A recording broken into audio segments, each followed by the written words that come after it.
Un certain nombre de règles ont été définies, et en particulier au niveau européen. On s'est tous mis d'accord sur le type de traitement que l'on faisait dans les différentes arthroses. Quand on parle des articulations comme la hanche et le genou, ces grosses articulations, on part toujours du même principe. On commence par les médicaments les plus simples pour aller aux plus compliqués. C'est certainement les antalgiques, le paracétamol en premier, qui sont les traitements d'usage le plus courant dans cette affection.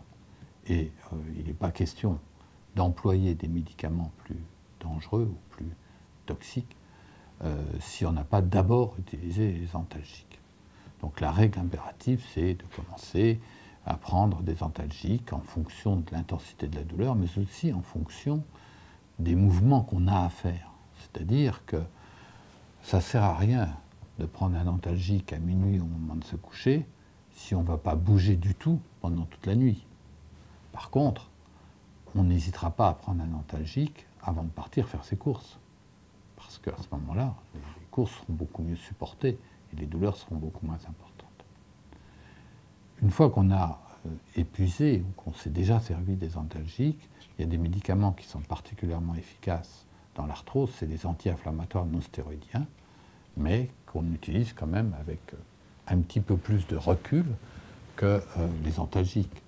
Les médicaments anti-inflammatoires non stéroïdiens, il y en a des centaines différents.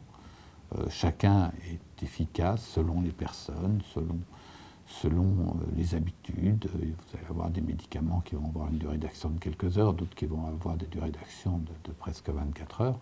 Tout ça, c'est à adapter en fonction de la demande du malade. Ces anti-inflammatoires non stéroïdiens, s'ils sont très efficaces dans un certain nombre d'arthroses, il ne faut pas oublier les risques qu'ils comportent. C'est-à-dire qu'ils peuvent favoriser la survenue de problèmes digestifs et ils imposent, par exemple, quand on a plus de 65 ans, de prendre des médicaments pour l'estomac en même temps que le médicament anti-inflammatoire.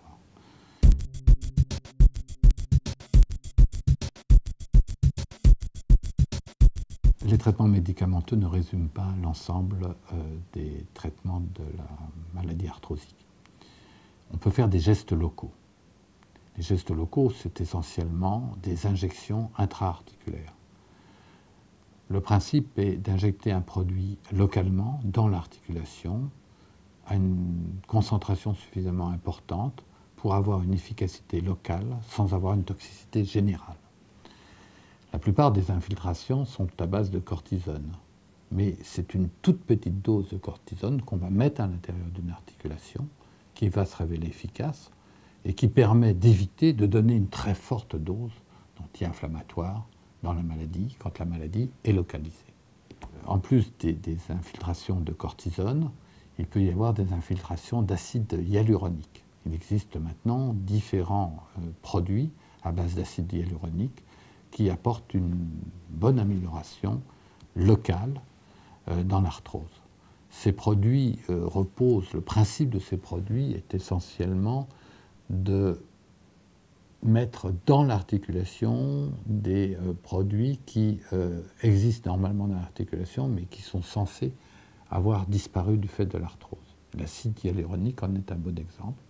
Donc il nous arrive de faire des injections, alors soit une seule injection, soit 3 injections de suite à plusieurs jours d'intervalle, qui va permettre d'apporter des améliorations souvent substantielles chez les patients atteints d'arthrose localisée. C'est essentiellement dans le genou que nous faisons ce type d'injection.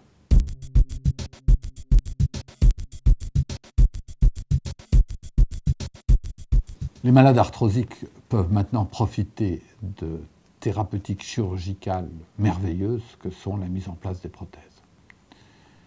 Ces prothèses sont surtout utilisées à la hanche et au genou, mais peuvent être utilisées dans d'autres articulations, l'épaule, la main.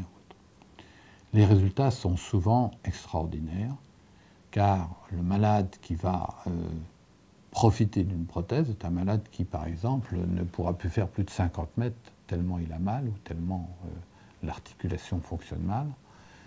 On va lui mettre une prothèse et dès le lendemain de la prothèse, il va pouvoir marcher presque normalement. c'est extraordinaire et c'est vraiment un plus qu'on apporte aux malades arthrosiques. Ce n'est pas une raison pour mettre des prothèses à n'importe qui. Il y a des indications qui doivent être bien posées, car la mise en place de la prothèse peut comporter un certain nombre de risques. Il y a par exemple le risque infectieux, qui est, même dans les meilleures mains, même avec les meilleurs chirurgiens, il peut y avoir ce qu'on appelle une arthrite septique, qui est une complication très pénible de la mise en place de la prothèse.